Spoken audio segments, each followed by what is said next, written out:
Boa tarde, Daniela Naka daqui do Japão, e hoje a gente vai aproveitar que estão todos comemorando o dia de Nanã e vamos falar um pouquinho sobre ela. Primeiro eu vou pedir para vocês deixarem o seu like, ativarem o sininho, compartilharem o vídeo, compartilharem o canal, porque assim vocês vão me ajudar bastante. Vamos aproveitar e falar um pouquinho sobre Nanã? Uma pessoa me perguntou, Dani, como é que Nanã, sendo um orixá, conseguiu deixar Omolu, seu filho, à própria sorte na praia? Como é que ela se tornou um orixá, sendo que ela fez isso, abandonar o seu próprio filho, sem saber se ele ia morrer, sem saber que Iemanjá ia vir resgatar ele? Primeiro a gente tem que entender que o que é o orixá e para que serve os seus itãs. Os seus itãs, eles servem para trazer alusões, para justificar os seus rituais, principalmente dentro do candomblé.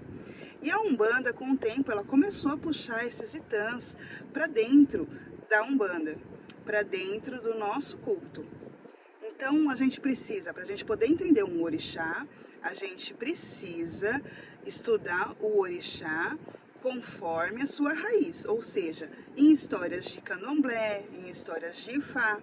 Aí a gente consegue entender melhor o orixá em si e as suas histórias, certo?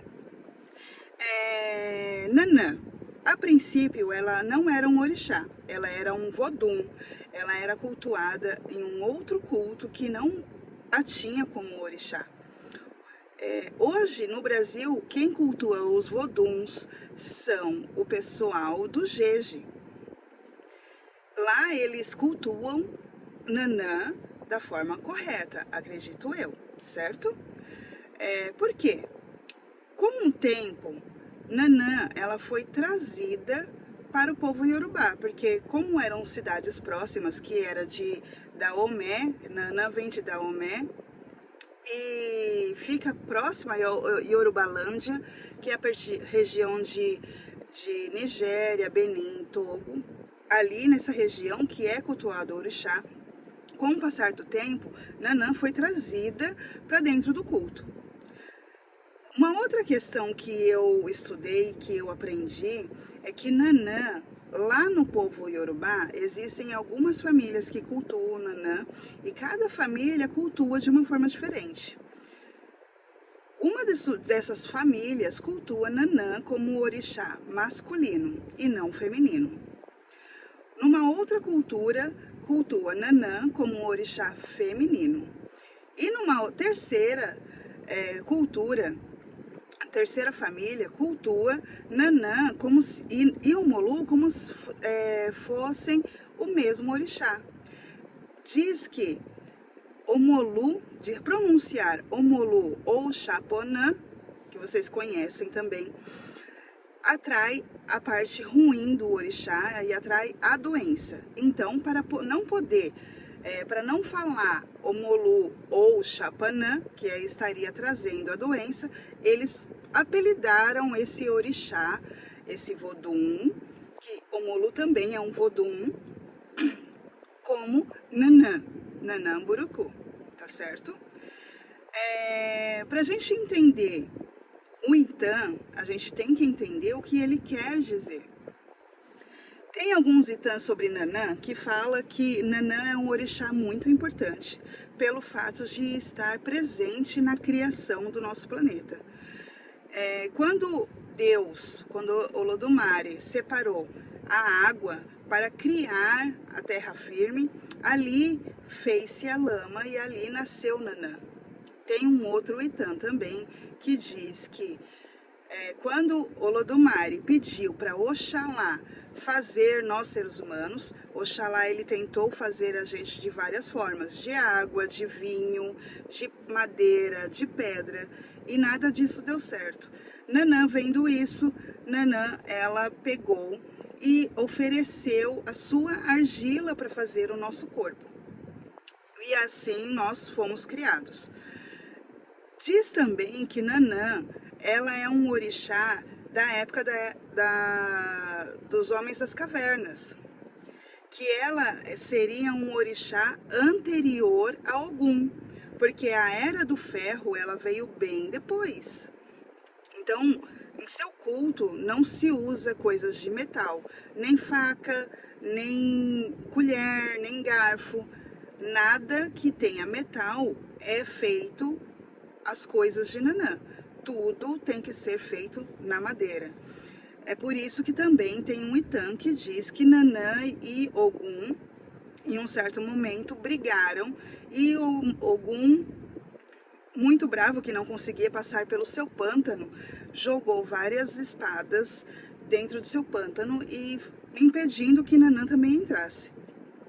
Só que, se a gente for pegar todos os Itãs que existem, tanto de Candomblé quanto de Umbanda, tanto de Ifá, a gente for levar tudo no pé da letra, a gente vai ficar meio doido.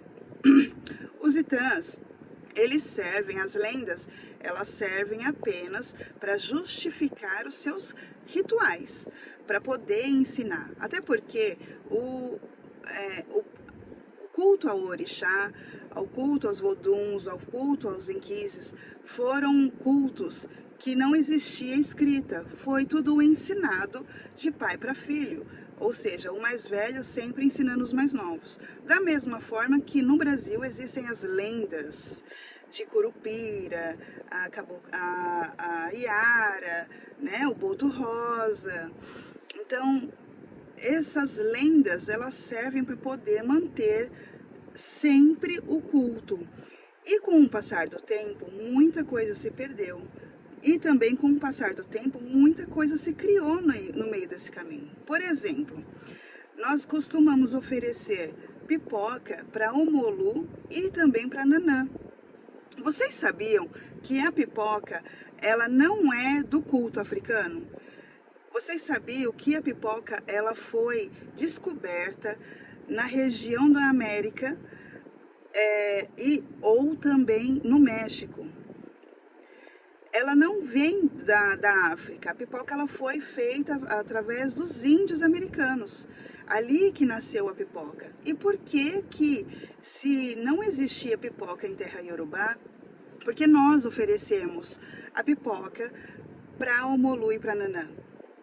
São coisas que não fecham, porque se Nanã é um orixá tão velho, como dizem, e por que que a gente oferece pipoca? Aí veio aquele outro Itã, que Omolu estava triste por causa de suas chagas em uma festa, que ele não foi convidado, e Yansan veio e bateu seus ventos embaixo das palhas de Omolu, e todas as chagas caíram como se fossem pipocas.